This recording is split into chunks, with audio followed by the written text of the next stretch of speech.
Hey everyone, welcome to today's Explainer. Ever felt like life just pulled the rug right out from under you? Well, today we're unpacking a really powerful Khmer text about what to do when you hit rock bottom. You're definitely going to want to save these tips, because when things get insanely tough, it's so easy to lose your way.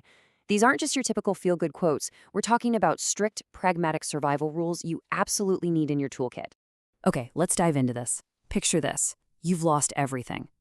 That terrifying panic sets in, right?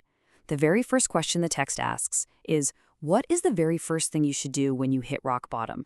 And the answer? You can't just rely on your emotions. Surviving a crisis like this means you need a rock-solid, disciplined game plan to pull yourself back up. So, to make sense of it all, we're going to break this journey into four main parts. First up, falling on hard times. Then, controlling your emotions. Third, maintaining strategic silence. And finally, facing the truths of life.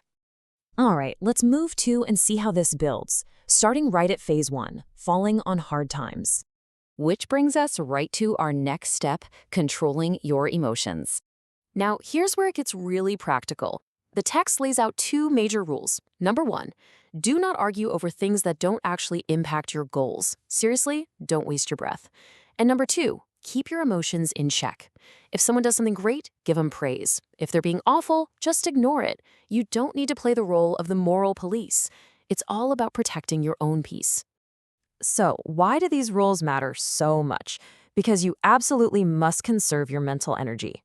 Think about it. If you're going through a massive rough patch, your mental battery is already flashing red. You literally don't have the bandwidth for other people's drama. You've got to focus 100% of your energy on your own comeback. And that flows perfectly into our third pillar, maintaining strategic silence. And this brilliantly illustrates a super common trap we all fall into.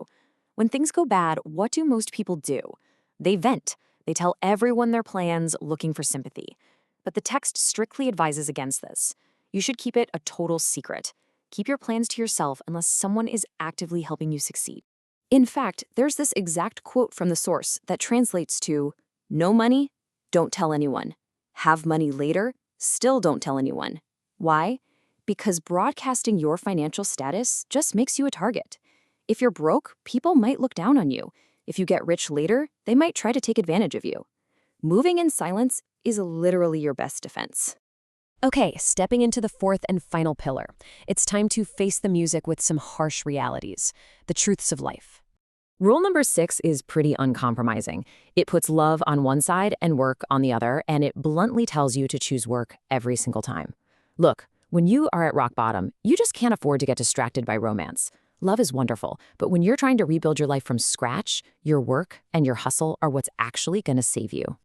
Unpacking this further, the text gives us this incredibly profound quote. Love doesn't need money, but proving love requires money. Wow, right? It's super pragmatic. Sure, feelings are free, but actually sustaining a life together in the real world, that absolutely takes financial stability. It's just a cold, hard fact, and it perfectly explains why you have to prioritize getting back on your feet first. But, and this is absolutely crucial, Rule 4 reminds us to maintain our integrity even if we are starving. No matter how desperate things get, you can never, ever sell your honor. Your dignity is priceless. If you lose your face and your principles, you've pretty much lost the whole shebang. So the crucial point is Rule 7, which leaves us with a pretty stark warning. The person who can destroy you is always the one closest to you. Yeah, let that sink in. Your biggest threats usually don't come from some stranger. They come from the people who know your secrets and your weak spots the best. Which brings us to the end of this pretty intense Stoic journey, leaving us with one final provocative question. Who can you truly trust? Ultimately, it's just you. When you hit rock bottom, you have to learn to stay quiet, guard your energy, work hard, and keep your honor intact. True survival starts from within. សូមចុច like share channel របស់ខ្ញុំនិង comment សម្រាប់វីដេអូបន្ថែមទៀតអរគុណច្រើន